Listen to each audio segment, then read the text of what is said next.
இன்னைக்கு நம்ம பார்க்க போற படம் ஒரு கல் ஒரு கண்ணாடி. இந்த படத்தோட director Rajesh and music director Harris Jayaraj. இந்த படம் 2012 ஏப்ரல் 13 ரிலீஸ் ஆனுச்சு.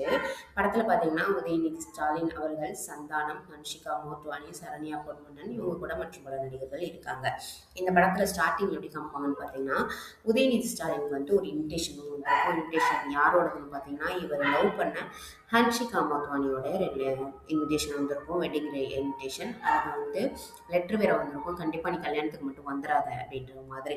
அதை எடுத்துக்கிட்டு ரெண்டு பேரும் நல்லா யாருன்னா இவரும் இவருடைய ஃப்ரெண்டான சந்தானம் ரெண்டு பேரும் சேர்ந்து நல்லா போதையை போட்டுக்கிட்டு ஊருக்கு கிளம்பி போவாங்க. போகும்போது அந்த கல்யாணத்தை எப்படி நிப்பாட்டணும் அப்படின்னு சொல்லி கிளம்பி போயிட்டு இருப்பாங்க மும்பைக்கு. இங்கே பார்த்தீங்கன்னா அவருக்கு வந்து பல நினைவுகள் வந்து வரும். என்னன்னு பார்த்தீங்கன்னா, ஒரு டிராஃபிக்கில் தான் இவர் வந்துட்டு இவங்க அம்மாவை கூட்டிகிட்டு போகும்போது இவர் வந்துட்டு அந்த பொண்ணை வந்து மீட் பண்ணுவார், பார்ப்பாரு, பார்த்துட்டு அழகாக இருக்கான்னு சொல்லிட்டு ஃபாலோ பண்ணிகிட்டே போயிட்டு இருப்பாரு. அவங்களோட அப்பா வந்து ஒரு வந்து டிஜிபி அப்படின்னு தெரிஞ்சாலும் பயப்படுறவர் திருப்பி மறுபடியும் ஆனால் இந்த பொண்ணு தான் நான் லவ் பண்ணணும் கல்யாணம் பண்ணணுன்ற மாதிரி போயிட்டு தெரிவார். இவரோட ஃபேமிலி எப்படின்னு பார்த்தீங்கன்னா, இவங்க அப்பா அம்மா ரெண்டு பேரும் வந்து எப்படின்னா, அப்பா வந்து நல்லா படித்தவர், ஒரு காலேஜில் ப்ரொஃபஸராக இருக்கக்கூடியவர். அவருக்கு அவங்க அம்மா வந்து படிக்காதவங்க, ஆனால் படித்தவங்கன்னு சொல்லி ஏமாற்றி நம்மளுக்கு கல்யாணம் பண்ணி வச்சுட்டாங்க அப்படின்னு சொல்லிட்டு கல்யாணத்துக்கு மறுநாள்லேருந்தே அவங்க கூட பேசவே மாட்டாராம். அந்த மாதிரி ஒரு அம்மா அப்பா வந்து ஒரு சண்டை போட்டுக்கிட்டே இருக்கிற மாதிரி ஒரு ஃபேமிலியில் உள்ளவர் தான். ஏதாவது இவங்க அம்மா கிட்ட சொல்லணும் அப்படின்னா போர்டில் தான் எழுதி வச்சிருப்பாரு, எழுதி வைப்பார்.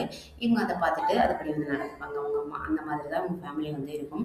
இவரும் எவ்வளவோ சமாதானப்படுத்தி பார்த்தாலும் அம்மா அப்பா ரெண்டு பேரும் பேசுகிற மாதிரி இல்லை.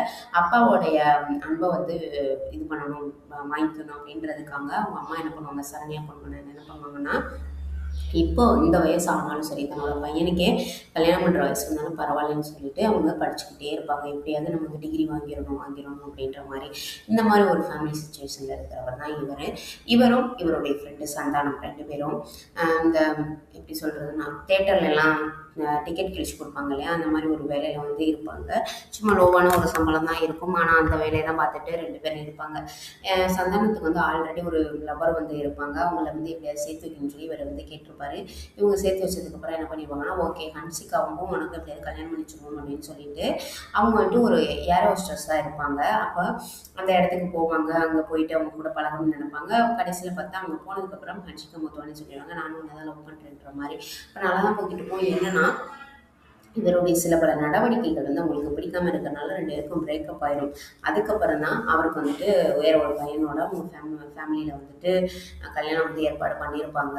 அந்த கல்யாணத்துக்கு இவங்களும் ரெண்டு பேரும் போயிருப்பாங்களா, போய் இவங்களுடைய ஸ்டார்டிங்லேருந்து வந்த விஷயங்கள் எல்லாத்தையும் போய் அவங்க ஒரு மைக்கை பிடிச்சி சொல்லிக்கிட்டே இருப்பாங்க.